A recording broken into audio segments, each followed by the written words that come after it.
So as we continue exploring vector-based drawing inside of Photoshop, I'm going to ask you to delete any workspaces that you have, any work paths that you have. And here's a blank canvas once again. And at this point, I'm going to go back to that pen tool, and instead of looking at creating actual paths, I want to explore this thing here which says Shape Layer. Well, we're still drawing and we're still using the same skills that we acquired in that last tutorial about working with the pen tool. And remember, there's a number of shortcuts like pressing Alt to move handles and things like that. So let's say I create a very basic shape similar as to what I was doing in the last exercise. However, unlike the last exercise, I'm not just making a path, I'm actually creating a shape layer. And I'll just come in here and make that a little bit more rounded. Now choose your black arrow tool and look what you've got. You've got a shape, but this shape is something that you can move around, unlike the path that we had before. Well, we still have a path. That's one thing that we did create. But notice, now we also have a layer. And what is this layer? Well, really, it's just a mask.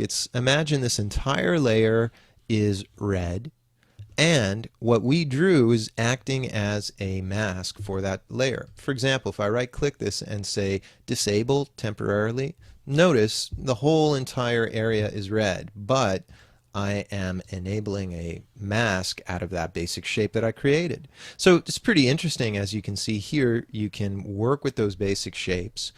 And when you do so, as I'm doing here, this is something that you can move around like anything else. It's also something that you could double click on the icon right here and choose a different color for. As we saw when we were looking at pixel-based things, well, working with the pen tool or something like it is so much infinitely better than working with the fixed pixels for drawings, because we can fill it in with a different color as I'm doing here.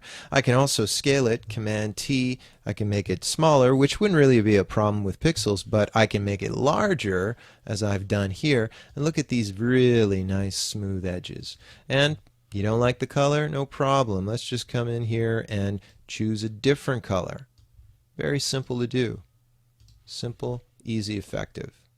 And this shape can be given an effect, a layer style, any number of different things to make it look the way it does. So that's what a shape layer is, and you can rename this, call it puffy or whatever.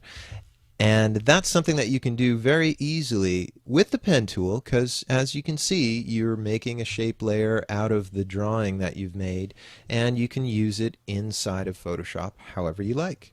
So let's come back and learn a little bit more about some of the other things we can do with the pen tool, like working with some of these subsections and looking at how we can work with selections of that particular path.